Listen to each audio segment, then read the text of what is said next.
I'm Spencer Knowledge Fearon of Sky Sports Ringside Toe to Toe Boxing Podcast and hashtag Toe to Toe. And you're watching Lights Out. This is Lights Out. I'm Faisal Khan, and we're here at the public workout for Dillian Whyte versus Joseph Parker. And I'm joined by the main man from Sky Sports, Johnny Nelson. Hi, Johnny, I'm good. How are you? You alright? I'm alright, thank you. Looking dapper. So disguise, man. It's disguise. Tell us, Saturday night, what's your feeling of Dillian Whyte versus Joseph Parker? What type of fight are we in for? Who do you think is coming out on top? I think right now you're going to see the public workout, and you're going to see that Parker looks in brilliant condition, fast and sharp and everything. I think Dillian Whyte will probably will win, come from behind to get a late stoppage.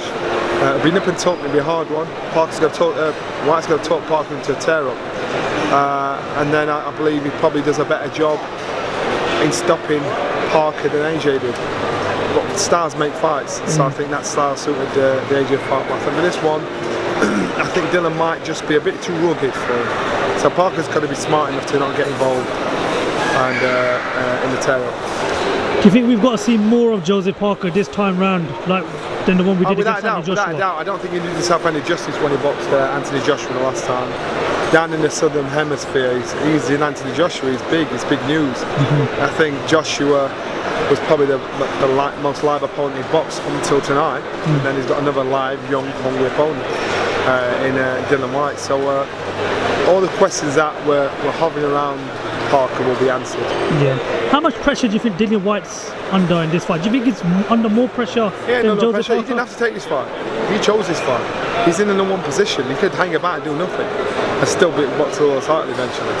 He chose this fight. He reminds me of Joe Frazier. He wants to fight everybody. He doesn't care. He just wants to fight.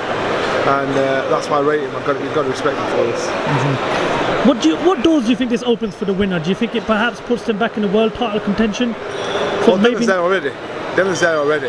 For Joseph Parker, it puts him. I think Joseph Parker's the one that gains more out of this than Dillian does. It makes no difference to Dillian's position. It just concretes it. For Parker, it throws him back in the mix again. If he loses, it says anything outside of world level. He's not really there. He's been handpicked and fed opponents. If he wins, then you know you see him getting in with other fights. What type of performance do you think we're going to get from Joseph Parker this time round? I think it'll be the best of Joseph Parker. It'll be fast, fleet-footed. I don't think he'll get involved in a war, but Dillian's very good at talking to that. Another fighter that's been on the heavyweight scene for many years now is Chisora. He's up against Takam, who put up a brave performance last year in Cardiff against Anthony Joshua.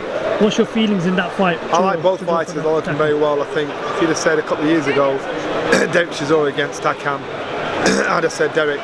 You know, I put money on Derek. I just don't know what devilment Derek's got in him now. And I know Derek's trained very hard, and Derek, I want him to pull this off.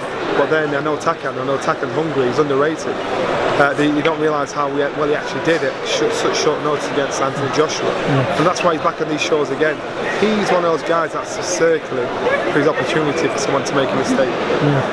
Do you think it's like a last chance saloon for Derek Chisora? If he was to lose it, do you think that's the end of it? There's still some domestic fights here for Derek. Derek fights if he wants to fight.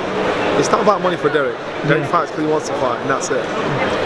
Give us some sort of answer. Where are we with the whole Deontay Wilder Anthony Joshua thing? I think speaking to both fighters want the fight. That's God's honest. I think it's politics in the game. It's about money, it's about finance. I think realistically you could probably look at AJ's next fight at Wembley, not this the one coming one, if he gets through the Povetkin fight. But I do want to believe that'll be in April. Last question, big fight coming up in September as well, the rematch Canelo versus Golovkin. After the first fight, what do you think will happen in the second fight? Golovkin will stop him. Triple G will stop him. Listen, I put my money on Canelo the first time to win, and he actually performed better than I actually thought he was. I thought, wow, I didn't realise he was that fast, he was that sharp, he was that on point. It still wasn't good enough to beat Triple G. And you can see at times in the fight, thinking, what more can I do to get rid of this guy? What he did was not good enough to beat Triple G. I don't see how we can improve on it. I can see Triple G thinking, right, I'm going to shut him down, work on him early. Because Triple G kind of mistimed it, thought, we'll let you go to the wire. I don't think he goes the distance. I think Triple G stops him. So you're predicting Gennady Golovkin will knock out Canelo Alvarez. Johnny Nelson, thank you very much for talking to Lights Out. Much really appreciated.